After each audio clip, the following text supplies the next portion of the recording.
diiradda saari doonaa sidii loo horumariyo waxbarashada, caafimaadka, shaqada iyo shaqaalaha, dhowrista deegaanka, horumarinta reer miyiga.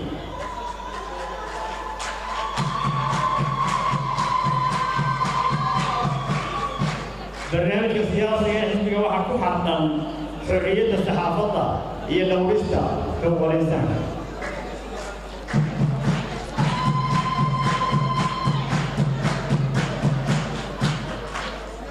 waxaa kaloo qayb ka noqon doona barnaamijka dib-u-dhiska kaabayaasha dhaqaalaha oo laga bilaabi doono sii wadista mashaariicdii hore u jirtay iyo dhismaha dhammaan kaabayaasha dhaqaalaha.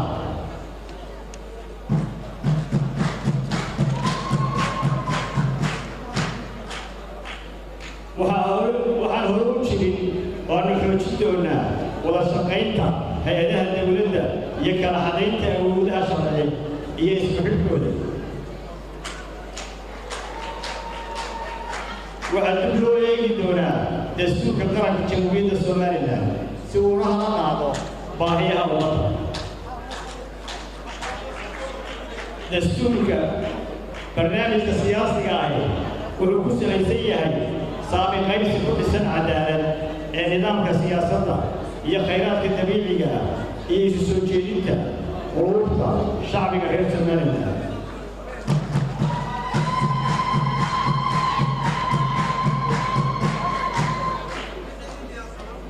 barnaamijka siyaasiga waxaa ka mid noqon doona xallinta arrimaha sool iyo sanaag bari iyo qoondaynta horumar lagu kordhiyo. waxaa isna tiir dhexaad u noqon doona maamul wanaag, isla xisaabtan iyo hanti dhowr sugan. waxaa barnaamijka siyaasiga ka mid noqon doona abuurista nidaam lagu soo jiidanayo maalgashiga muwaadiniinta iyo shisheeyahaba.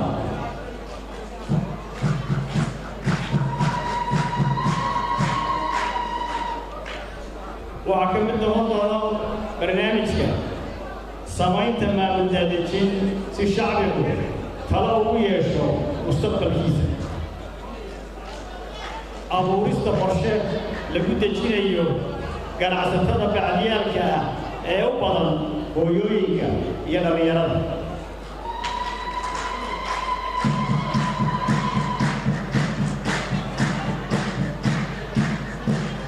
dhiirigelinta abuurista baanan si loo kobciyo dhaqaalaha dalka. barnaamijka siyaasiga ah isagoo dhammaystiran waxaa la soo bandhigi doonaa shirka golaha dhexe ee xisbiga laguna ansixin doonaa haddii ay ka bilo.